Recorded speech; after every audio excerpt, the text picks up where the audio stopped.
Daniel R. Gracias, Carlos, por esta conferencia. De nada. ¿Cómo sabemos que lo que sabemos está equivocado? Mira, es simple, según que sea lo que sabemos. Hay saberes intrascendentes que da lo mismo. Hay cuestiones que podemos someter a prueba y a comprobación o demostración, por supuesto que siempre teniendo en cuenta el principio de incertidumbre. Pero no interesa si lo que sabemos está equivocado. El problema es que lo defendamos.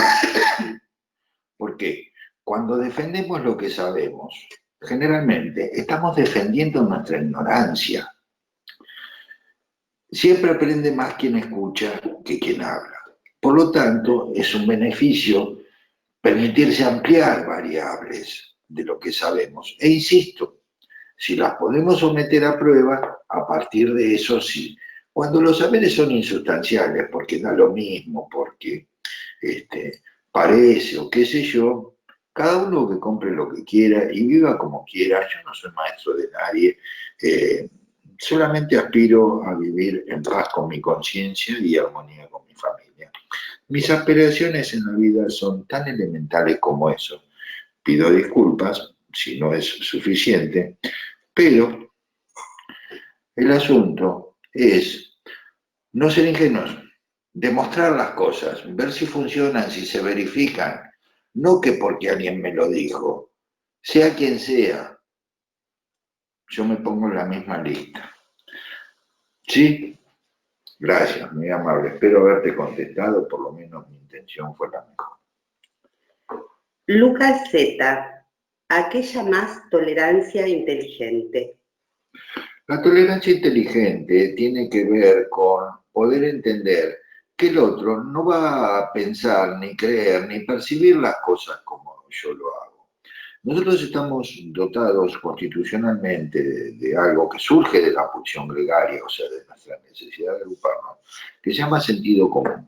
El sentido común en general se lo atribuye como una suerte de criterio obvio y absoluto. Sin embargo, yo no hablo del sentido común en ese sentido, sino de aquello que nos impulsa a establecer vínculos de comunidad con los demás a partir de nuestras creencias. Por ejemplo, muchas personas dicen que el perro canta o que el gato hace no sé qué, muchas personas dicen que a un animal solo le falta hablar. Menos mal que no hablan los animales, lo que nos dirían, nos ruborizaríamos todo el día. Eso es el sentido común, el que te lleva a poner que el otro es igual que vos solo porque vos lo concebís. Entonces, en función de eso, no estamos contemplando la individualidad. Cuando en un tratado sobre cualquier materia se va por absolutos, en términos de forma, ya es falso. Ya es falso. Lo único absoluto son las leyes y los principios que rigen al universo, a la naturaleza, y estamos muy lejos de poder comprenderlo. La física moderna, por ejemplo, que podríamos decir que es lo más cercano a la verdad, está llena de teorías delirantes, algunas de las cuales han sido de consumo masivo y defensa masiva, pero que eran absolutamente delirantes. Imagínate si eso pasa en una ciencia dura, como la física, que no será en otras cosas que están más sujetas a la intervención de la interpretación. Entonces, puede ser que esto haya quien pudiera sentirlo como que lo deja más solo, o más vulnerable, o más expuesto. Bueno, señores, es la condición humana. ¿Qué tanta historia? A ver, ¿quién sabe qué día va a morir, a qué hora? ¿Y cómo? En nuestra vida vivimos llenos de conjeturas, de supuestos. La mayoría de las personas que conocemos, no las conocemos, las sabemos. No sabemos qué le pasa por la panza, por el hígado, por los huesos. La mayoría de las personas no sabe qué le pasa a ellos por la panza, el hígado, los huesos. ¿De qué conocimiento estamos hablando? Entonces, y no estoy hablando de cuestiones técnicas, estoy hablando de vida. La vida es la unidad. El origen de la vida está en la unidad de las cosas. Entonces, Si los humanos somos capaces de superar el ego en términos de que se genera una dinámica en la que los saberes son utilizados mediante funciones virales, porque originalmente el modelo vital de la vida en este planeta son los virus. Entonces, el virus es algo que hace trabajar a los demás en función de él. Pero el virus real no trabaja, hace trabajar. La función viral, por ejemplo, es pretender convencer a los demás de lo que nosotros creemos. Y lo reputamos de que lo sabemos. Sabremos una versión de la cosa. No estoy diciendo bien. Pero siempre es más lo que se ignora que lo que se sabe. Por lo tanto, los pareceres de las apariencias que construimos, ponerle a eso, pretender validarlo con seguridad absoluta, es un simple ejercicio de estupidez. Si algo caracteriza a la especie humana, es la estupidez. El problema es cuando nuestra estupidez afecta a terceros, porque cada uno va con su propia mochila por la vida. Entonces, la tolerancia inteligente es la posibilidad de reconocer la diferencia del otro respecto de nosotros, que el otro no tiene por qué ser ni un clon ni un espejo de nosotros para que resulte admisible. ¿Quién dijo que nosotros somos bonitos, simpáticos o maravillosos? El que crea eso es que no se conoce y está muy enfermo. Así de fácil es. ¿Por qué? Porque somos lo que somos. Sí podemos mejorar. Lo único que tiene de bueno el ser humano es que es tan imperfecto que puede mejorar muy fácilmente. Y la vida no tiene sentido si no es en función de mejorar. Y dejar el mundo un poquito mejor que cuando vinimos, porque todos somos intrascendentes. Nadie está mirando y a nadie le importa. Un beso, querido. Romina M. Me prohibieron mandar besitos, así que... ¿Qué es el merecimiento? El merecimiento es aquello que se relaciona con la dignidad, lo que proporciona derecho, la integridad del derecho. De hecho, en un sentido estricto, si hay algo que más define a una civilización y aquello que podríamos decir lo más elevado dentro de una civilización, lo que marca la calidad de una civilización, es su derecho en el sentido de las leyes. Bueno, eso surge de la necesidad de establecer relaciones de convivencia en gran medida previsibles y con una gama de determinaciones respecto del comportamiento y la conducta de lo que resulta admisible o no admisible.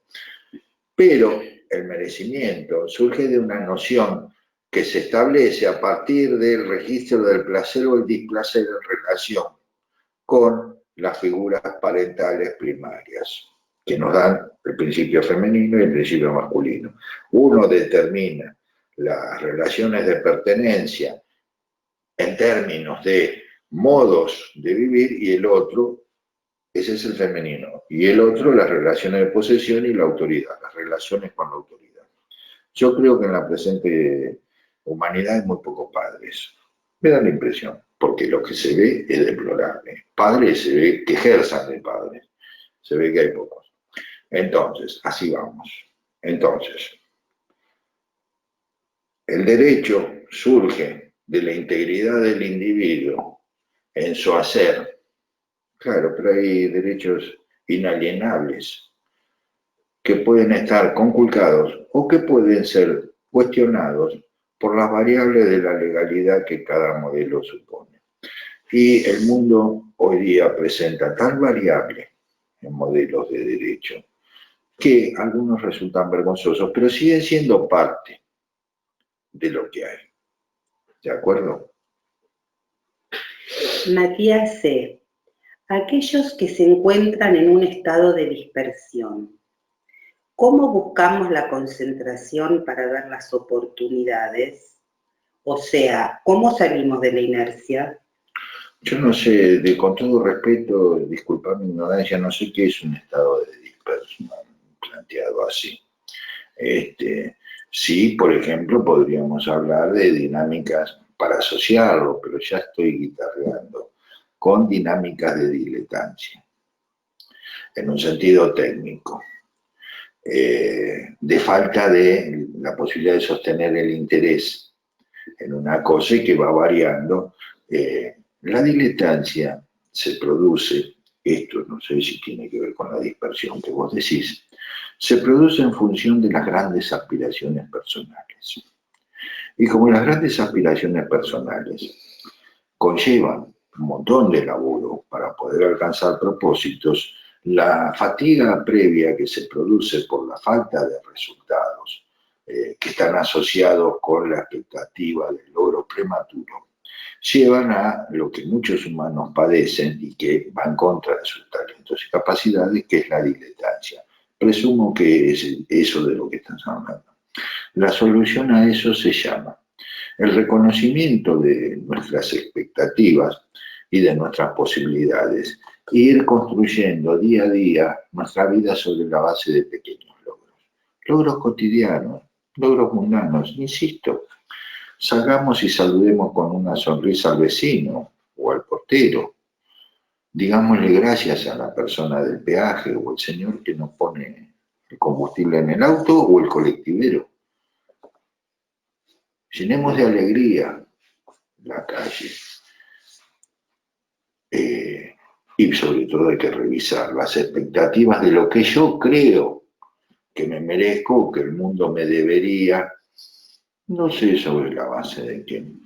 Presumo que hablas de eso.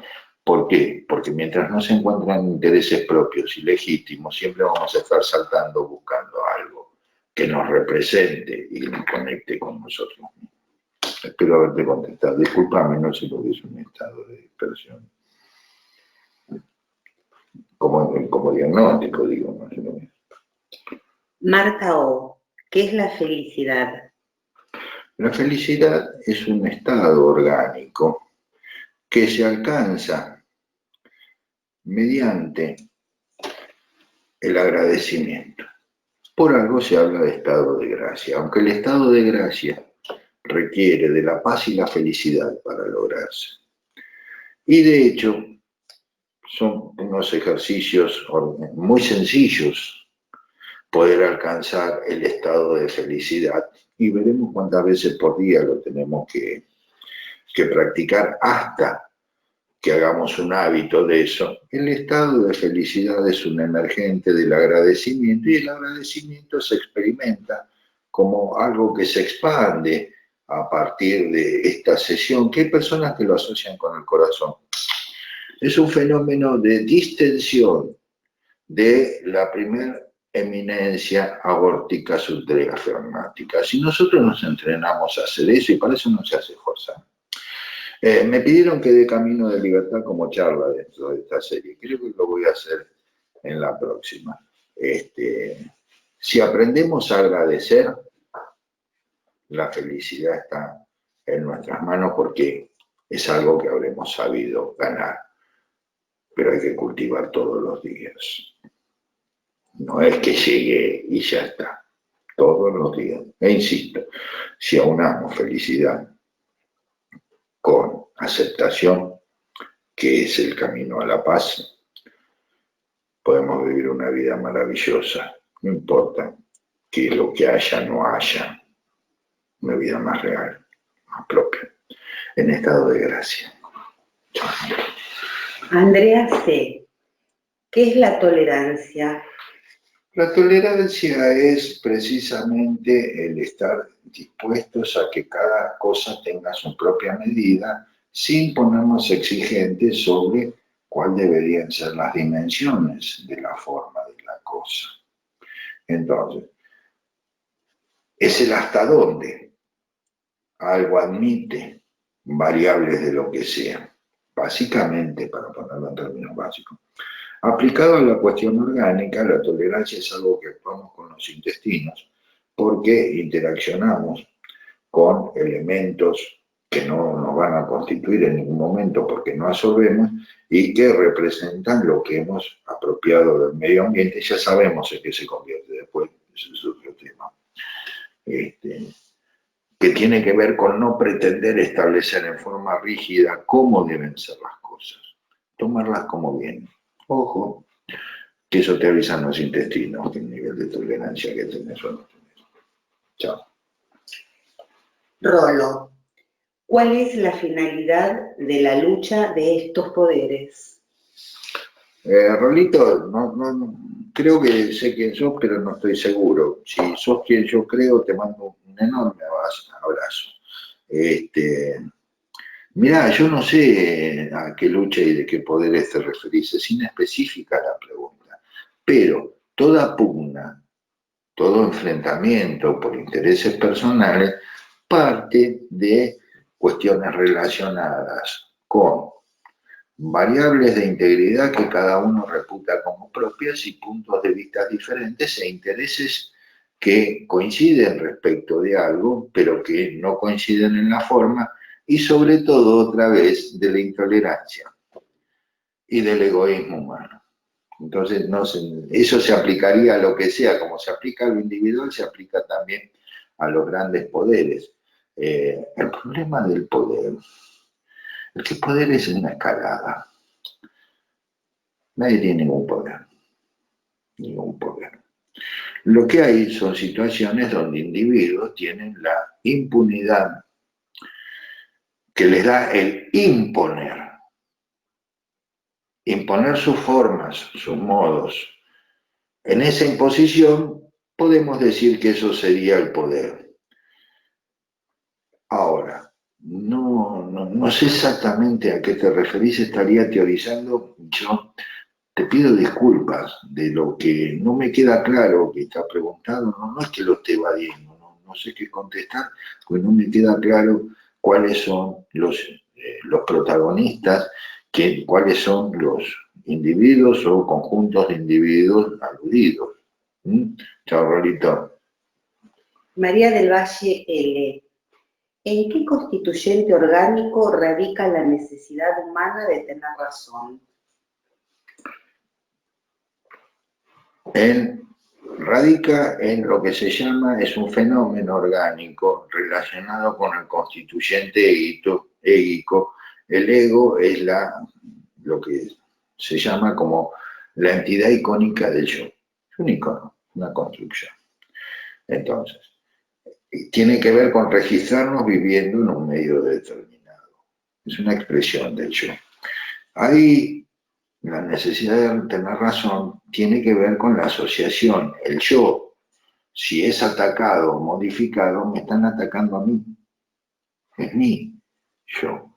Entonces, en esa entidad icónica del yo, cuando se nutre de variables conservadas, se produce un fenómeno que activa una dinámica que se llama función viral, o en este sistema de conocimiento se llama función viral de la mente humana, donde no admite entrar nada, solo sostiene lo propio en función de que los demás se acomoden.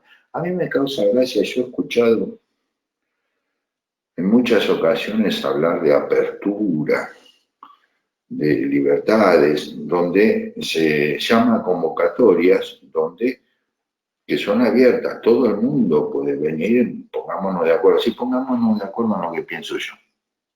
Generalmente el espíritu es ese, están todos invitados, pero no me contradigan, no está invitado usted, está invitado a que me diga más de lo que yo pienso. Bueno, cada uno. Eso es la función viral. Nico M. ¿Cómo se cambian hábitos perjudiciales para uno? Reconociendo que son perjudiciales, viendo si eso perjudicial tiene una determinación evolutiva importante o simplemente si nos producen algún perjuicio. A partir de eso veremos si queremos vivir el perjuicio o el beneficio. Ahora, hay que ver si son perjudiciales. ¿Cuál sería el perjuicio? No sé. Es muy personal. Si algo no te va, no lo hagas. Así de fácil. ¿Sí? Yo el hábito más perjudicial que conozco en la cotidianidad es justamente la intolerancia, el hábito que a mí me parece más perjudicial, no solo para los demás, para uno mismo. Sí.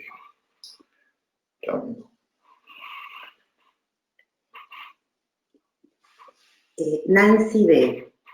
¿Qué podemos hacer para que una sociedad se vuelva disciplinada? Mira, es un proceso de años de educación y fundamentalmente de ejemplo. Hay tres instancias en lo que tiene que ver con la formación de los individuos, que son dogma, doctrina y cultura, que a lo que atribuimos en este sistema ser los pilares del logos, o sea, de las posibles formas que somos capaces de concebir y construir respecto de las cosas. Entonces, es una cuestión de ejemplo. La disciplina, que tiene que ver con el reconocimiento de la propia autoridad, no de la autoridad de otro. Una disciplina está muy mal entendida. Disciplina es como si fuera que vos tenés que comerte lo que sea porque yo lo digo. No, no, no. Disciplina de autoritarismo, no.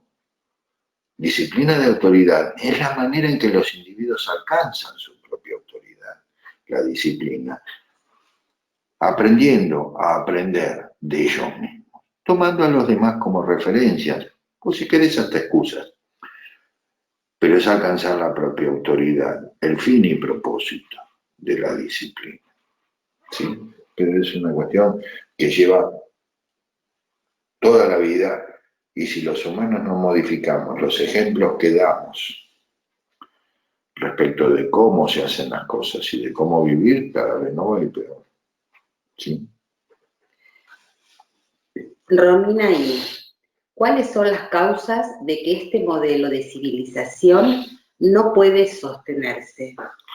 El abuso entre las personas y el abuso a la naturaleza en términos de la predación que se hace indiscriminada y en un sentido ingenuo de las posibilidades del planeta, que da para aguantar mucho más, pero no cualquier cosa. Entonces, en este sentido, cuando se establecen determinados hábitos, costumbres o lo que sea, se vulgarizan y se usan las cosas con un desparpajo y desidia que es monstruoso. Hay miles de razones, es un tema que debe ser profundizado y tratado en las cuestiones que hacen a la cosa.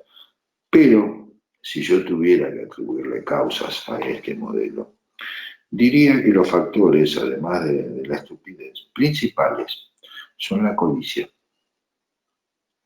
y el facilismo de lograr todo rápido.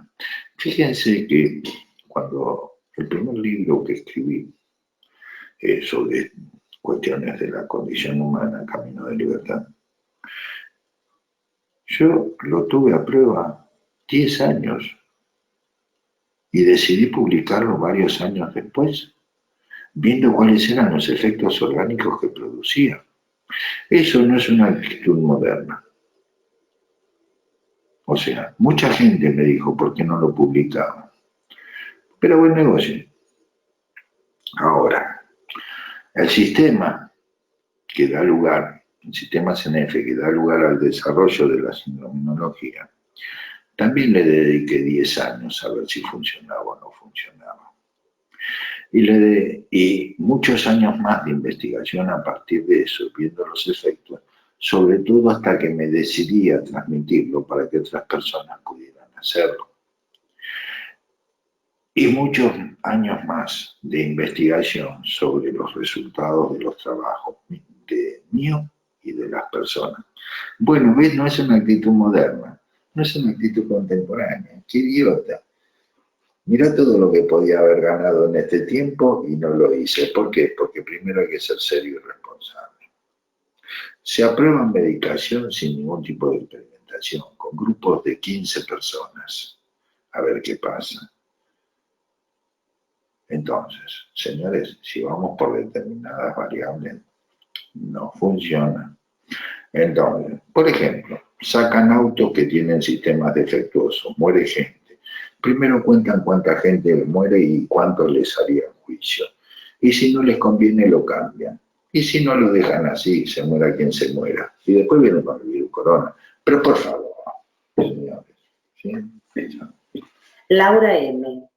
Aceptando y respetando la propia individualidad, ¿estamos ejercitando la tolerancia? Sí, indudablemente, con nosotros mismos. Es un buen principio. Es un buen principio. Si aprendemos a ser tolerantes con nosotros mismos, podemos estar preparados para hacerlo con los demás. Felicito, ¿eh? Es un muy buen principio. Sí. Emiliano M. ¿Tiene algo que ver el aumento de avistamientos de ovnis con el rumbo que están tomando las personas que habitamos este planeta? ¿Qué es ese olor a dulce que se percibe en el ambiente desde principios de mayo? Bueno, primero, yo no veo ninguna novedad en el tema de avistamientos de ovnis ni nada de eso, ninguna novedad. Lo que sí se ve, nota un incremento que también tiene que ver con una cierta laxitud en el sentido de que los medios de comunicación hoy día están dispersos porque cualquiera con una maquinita de estas puede dar a conocer un montón de cosas. Yo no veo ninguna novedad con el tema de los ovnis, sí veo que hay mucha fenomenología. E inclusive, si les gusta, hace 2 semanas acabó un carnaval. Así que un carnaval ovni acá donde vivimos, en casa. Pero yo no veo ninguna novedad, siempre hubo ovni. Para poder tener algún criterio para eso, debería saber de qué especie estamos hablando. Es algo que no tengo confirmado, aunque tenga mis sospechas, por las variables de cómo está ocurriendo esto. Con respecto al olor, pido disculpas, tendría que comprobarlo. Yo no estoy en Buenos Aires, así que no puedo saber si te podría decir que hay un olor particular después, por lo menos pasó acá, después de determinada fenomenología, y que ese olor tiene que ver con el ambiente que respiran estas personas. Y que hay un cambio medioambiental en el planeta en curso, eso es más que obvio, pero no estoy hablando de ovnis solamente. Vuelvo a decir, lo dije 20 veces, lo vuelvo a decir, yo vivo en un zoológico, ¿dónde están los animales? Están de cuarentena, se meten entre los árboles, porque están de cuarentena. Bueno, será. A ver, yo no tengo la respuesta, no tengo todas las respuestas porque me gusta más cultivar las preguntas. Te contesté lo que pude, espero que te satisfaga. Melanie, ¿a qué se debe que estén bajando los niveles de oxígeno en el aire? Mi sospecha, yo no puedo saberlo. Mi sospecha, ¿por qué? Porque hay 3 variables muy concretas que deben ser consideradas. Los fenómenos que podrían producir eso pueden ser de orden natural o de orden artificial.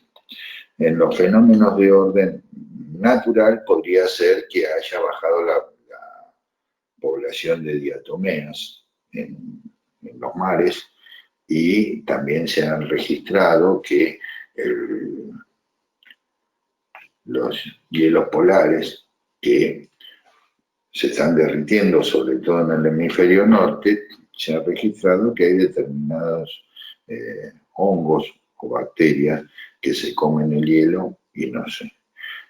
Las causas naturales serían esas. Las artificiales tienen que ver con el uso indiscriminado de los recursos del planeta, procesos de industrialización espantosos, y, por ejemplo, el Amazonas no produce oxígeno, señores. El Amazonas es fundamental para mantener el equilibrio de la humedad en el planeta. Vamos a derribar mitos.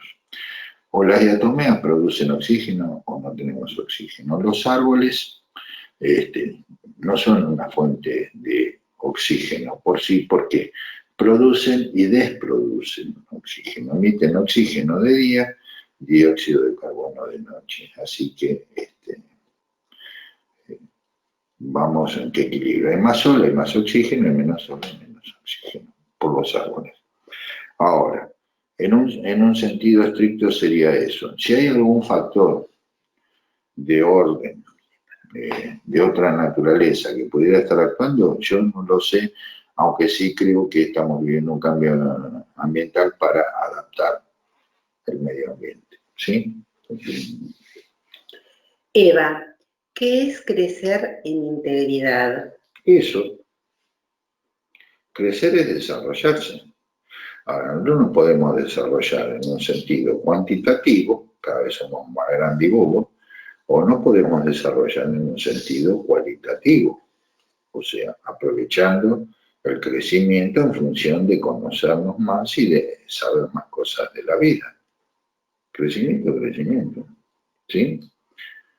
En integridad es si lo que vamos conociendo y siendo somos más de nosotros mismos, o si nos llenamos de variables para parecer lo que se supone que los demás esperan que seamos, porque nosotros creemos que debemos ser eso, ¿no? La culpa no es de los demás.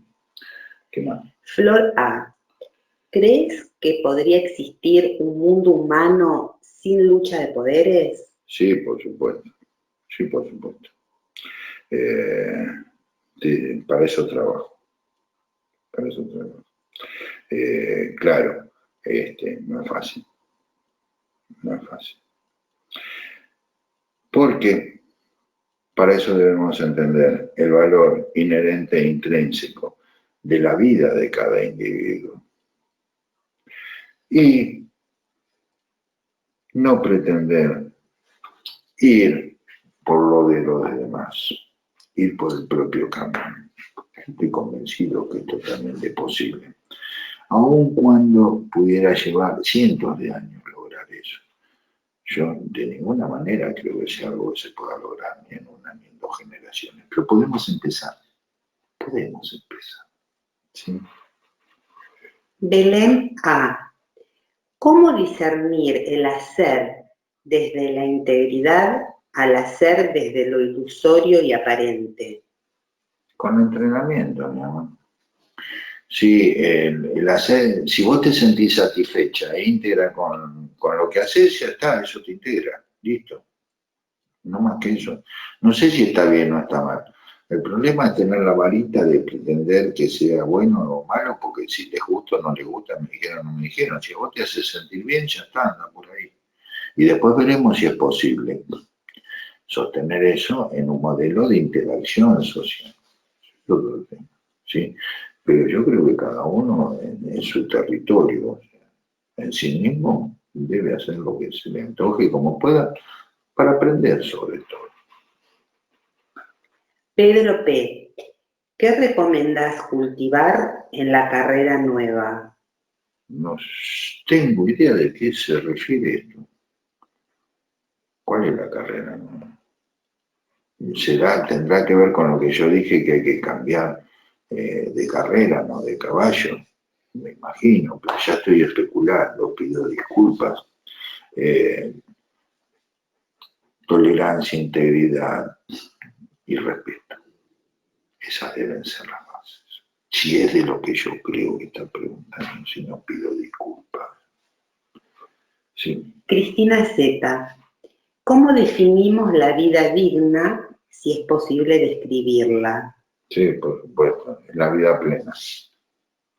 Es la vida plena. Hace muchos años hubo una película, por supuesto los pibes no la van a conocer, pero me interesa, que se llamó Love Story. Love Story era interesante una frase que había y que me costó mucho tiempo entenderla. ¿Por qué? Porque yo era un adolescente en ese momento y la interpretaba muy mal. La frase era la siguiente: amar es nunca tener que pedir perdón. Yo en ese momento lo interpreté como que amar era que no tenía que importar nada y dale que va. Total, si el otro me ama, que se joda. Si yo lo amo, me jodo.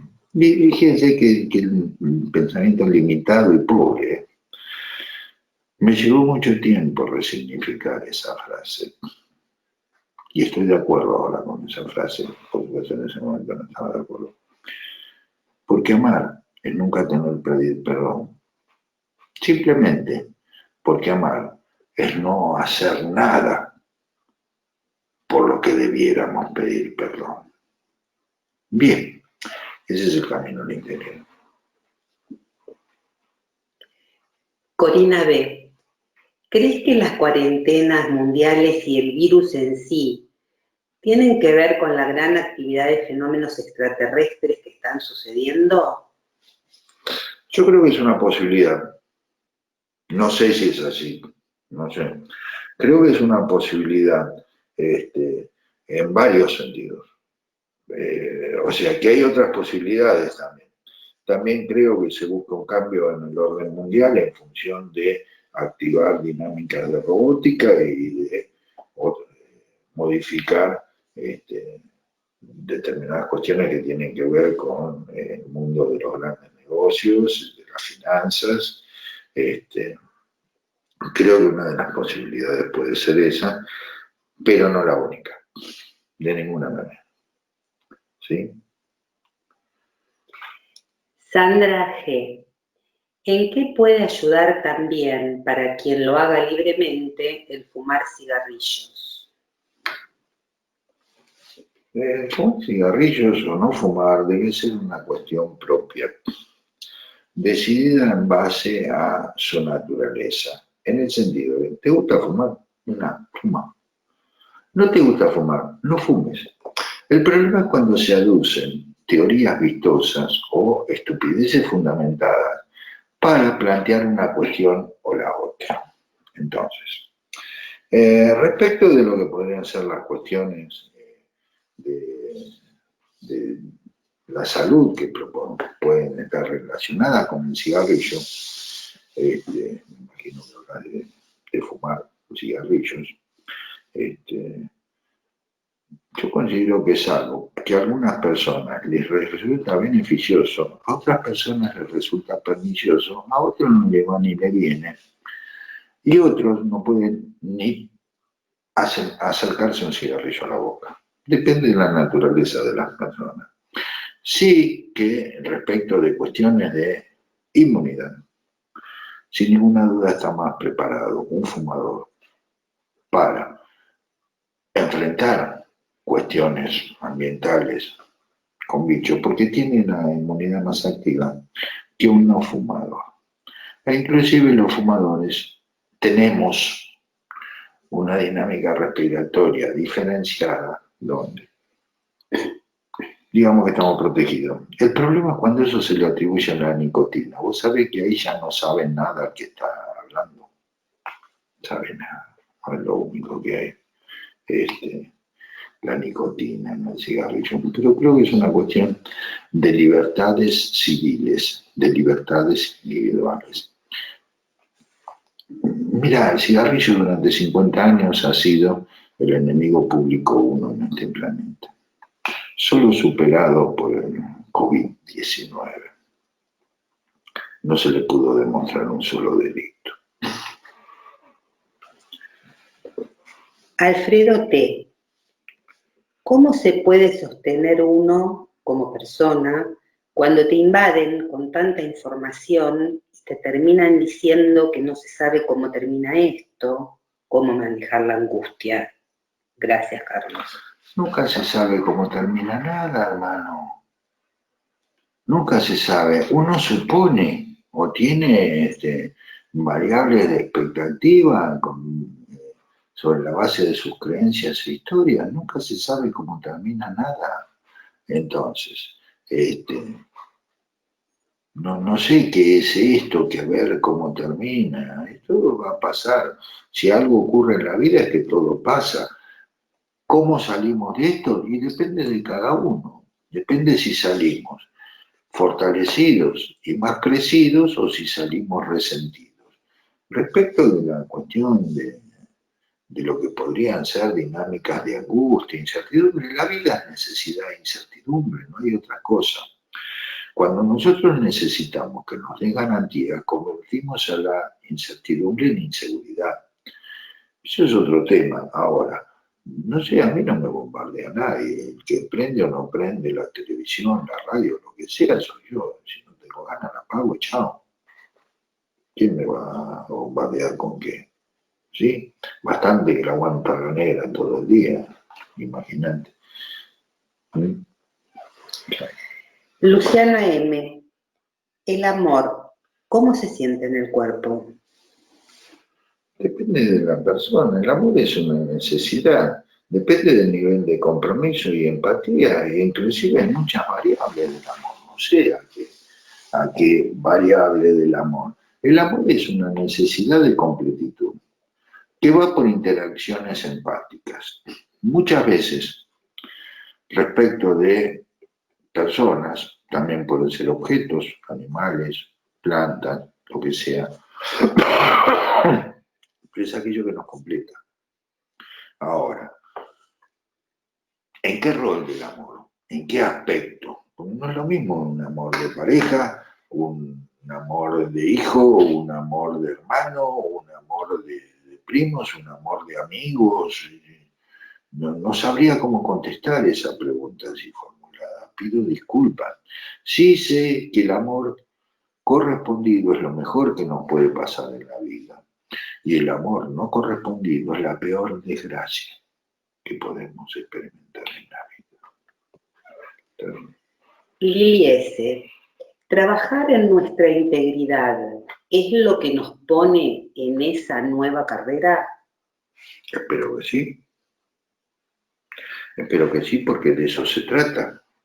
Claro, pero también somos seres sociales que estamos dentro de un sistema que en donde se deben respetar valores impuestos por terceros con sus propios intereses, sus idiosincrasias, donde tenemos que aprender a aceptar variables, pero nunca renunciar a la integridad.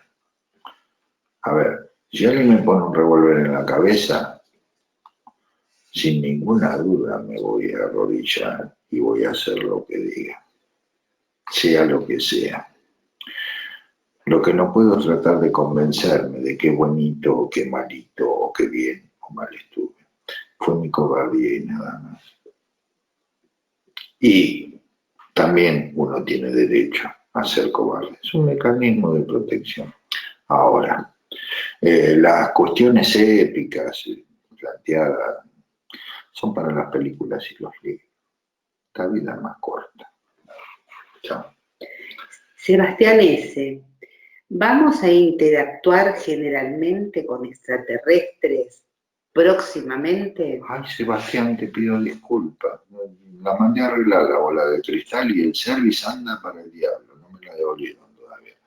Cuando aprenda a hacer futurología te contesto. Lo que sí te podría decir, si esto te pone más tranquilo o no, que seguramente interactuaste con extraterrestres varias veces en tu vida y no sabías que eran extraterrestres. Digo. Sí. Cristian K. ¿En qué se diferencia como fenómeno orgánico la esperanza del esperar? La esperanza tiene que ver con la expectativa de que ocurra algo específico. ¿Sí? La espera tiene que ver con asumir variables de oportunidad. Yo voy a un negocio y otra persona comprando, ¿qué hago? Espero. Esperanza sería ir al negocio y que no haya nadie, así me atienden a mí. Esa sería la diferencia. Ahora, yo puedo tener esa expectativa de ir al negocio y que no haya nadie y puedo regular mis horarios, a ver si la acierto o no, pero en la esperanza hay un signo mágico, es como la cuestión del juego, es como la cuestión de variables azarosas, donde a ver si ocurre tal cosa mágicamente. La espera es otra cosa, es un reconocimiento situacional. ¿Sí? Laura L. ¿Qué trabajo es necesario hacer para reconocer los propios saberes institucionalizados? No podemos hacer otra cosa que ir por esa forma. Lo que sí podemos hacer es cuestionarlos. Hay dos mecanismos de institucionalización. La institucionalización cerrada, que se desarrolla por dinámicas de infatuación, y la institucionalización abierta, que se desarrolla mediante dinámicas de dudación. ¿A qué nos animamos nosotros? A ver, si esperamos que la comida tenga siempre el mismo gusto, y si no tiene el mismo gusto, tratamos de convencernos que sí lo tiene, porque qué sé yo, o a ver, cuando me sirven veo qué gusto tiene, como si nunca lo hubiera probado. No sé, cada uno elige qué vida quiere vivir. En eso cada uno elige, porque es una cuestión de disciplina y de establecer tendencia. Yo dudo de todo. Lo que no quiere decir que en un sentido estricto no tenga confianza. Yo confío, solo que no creo. Sí. Nico T. Sí. ¿Qué es la libertad? La libertad es la autodeterminación de un individuo, o un pueblo, o lo que sea. Autodeterminación no significa independencia y no significa permiso para hacer cualquier cosa.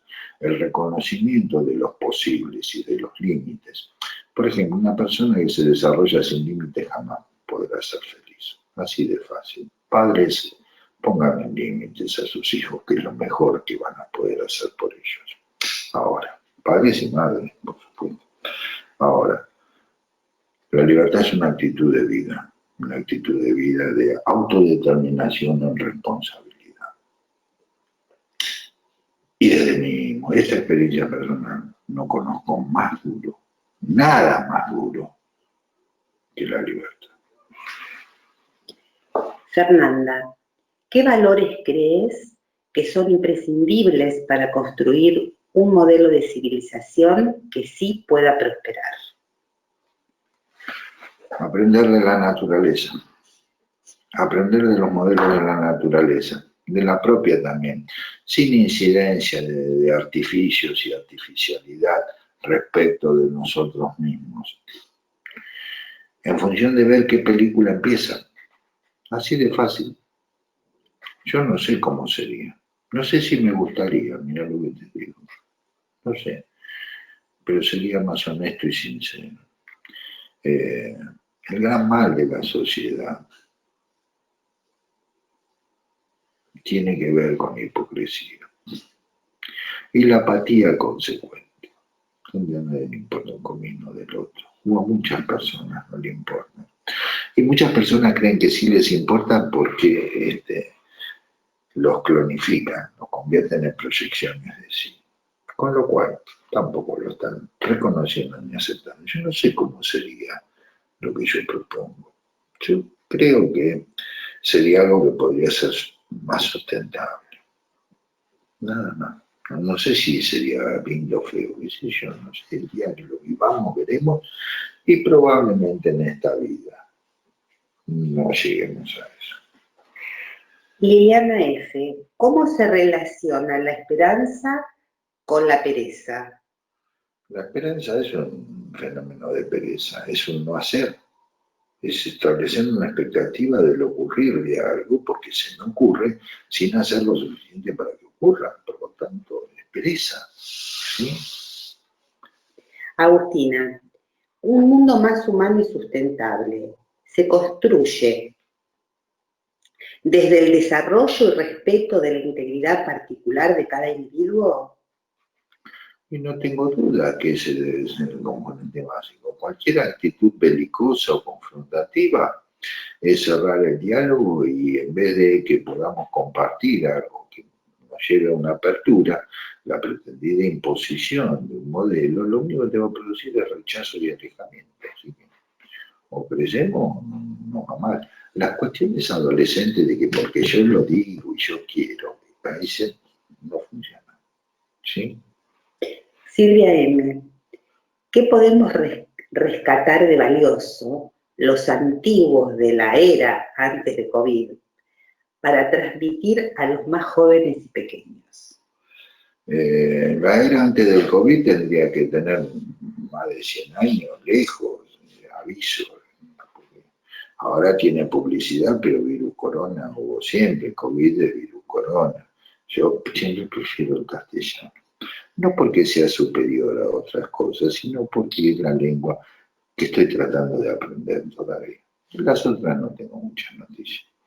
Entonces, yo creo que de lo que estamos hablando es de cómo podemos entrar. Creo que estamos hablando de una era, si interpreto bien tus palabras, te pido disculpas, ¿no?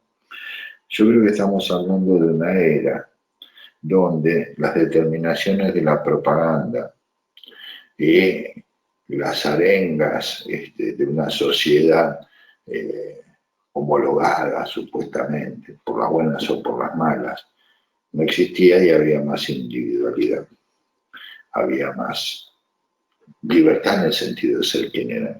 Fíjense que desaparecieron los loquitos del barrio. Mi barrio estaba lleno de loquitos que eran parte de las dinámicas donde todo el mundo los conocía, los aceptaba, se los protegía. Hoy día se respeta mucho a los down y qué sé yo, y se los pretende integrar en no sé qué, aquello y lo otro.